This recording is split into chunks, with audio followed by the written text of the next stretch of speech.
It's 19 past 4 and joining us on the line for our Salvos catch-up, Peter Hobbs. How are you, Peter? I'm good, thanks. Jeff, how are you, mate? So good to speak to you. Yes, we're almost back at that point where we can get people back in the studio. Hopefully it won't be too far off. I suppose it would be remiss of us not to check in because during winter, and it was a fairly cold winter, we did a little thing called Off Your Back in conjunction with you guys and the outreach vans. How did we all end up with that? Oh, mate, we had about 730-odd jackets donated, and we handed them out to people all over Geelong, Greater Geelong, as far up in Nor Lane, out all around the Bellarine Peninsula. So many people were benefactors of those jackets. It was amazing. And so thank you for that. It's a great idea, and it's been going in Melbourne for a little while. And we spoke to Tony Joel, who was one of the original instigators of this plan. And it seemed so very simple, but at least with you guys, you had the jackets to hand directly to people who were in need of them on the nights they most needed them. Yeah, it was just so simple. Yeah, they donated them to our thrift shops and into town, and it went straight out away. Like, I took them straight onto the van, and we literally handed them out to people. So it was just so simple and so successful. So yeah, we're really grateful. Yeah, really good. But it was a very heavy winter.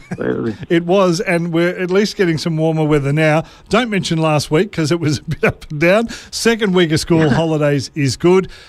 Now, we have heard a lot of about the end of JobKeeper, or the changes, I should say, in JobKeeper, which kicked in last Friday, and things are going to change. And there was a lot of, I suppose, doom and gloom about what's going to happen. Now, you guys are out there in the community. How's it looking at the moment around our region?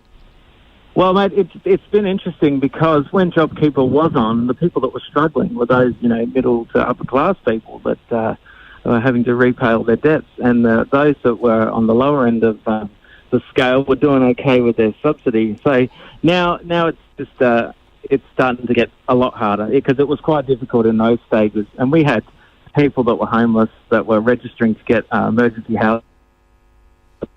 We had some good government support to help us with finding accommodation, but even the money in that got low, and it was just really difficult. And we've had people living in parks, we've had people in their cars, and it's just been a really difficult time. And but one thing that has been great though, Daryl, is the community. Like the community have just poured out, like with those jackets, but with so many other things, with swags and just care packs, all different kinds of donations.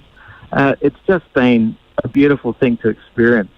So despite the pain and despite the difficult times, it's just been a mixed blessing, really.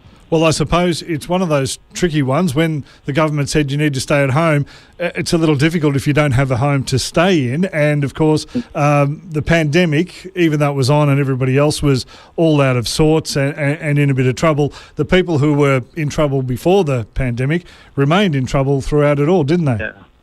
They did, yeah. And, I just have a moment where we were in our Salvos Connect office in town, and we had a few people in there applying for housing, and our beautiful staff, they're so good.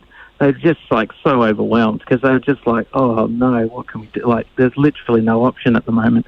So we've done the best that we can, and our services have been outstanding. But like all systems, everything has been struggling.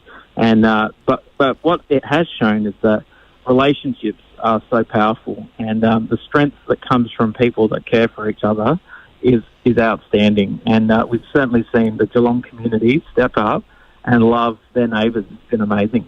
Yeah, and we probably need a bit more of it now as we're heading, hopefully, out of the situation of Melbourne's lockdown, and more people are back at work and more things are opening up, which is great. But we still need to probably care about each other more than we normally would at this time, because there are some people still doing it tough. If people are and they want to connect with the Salvos, what's the best way to do it, Peter? Oh, they can connect through social media, but we've got a Facebook page here, and the Greater Geelong Network here down in Geelong. Or they can contact 13 Salvos, and there's heaps of services online, so they can check out those. All right, well, keep up the good work, Peter, and we'll try and check in with you, sometime in the future and see how things are going. But, yeah, if you are experiencing some difficulties, reach out. The Salvos are always there to help. As always, Peter, a pleasure, and stay safe, and we'll see you soon. Thanks, Daryl. Really appreciate the time. Thanks, mate. God bless.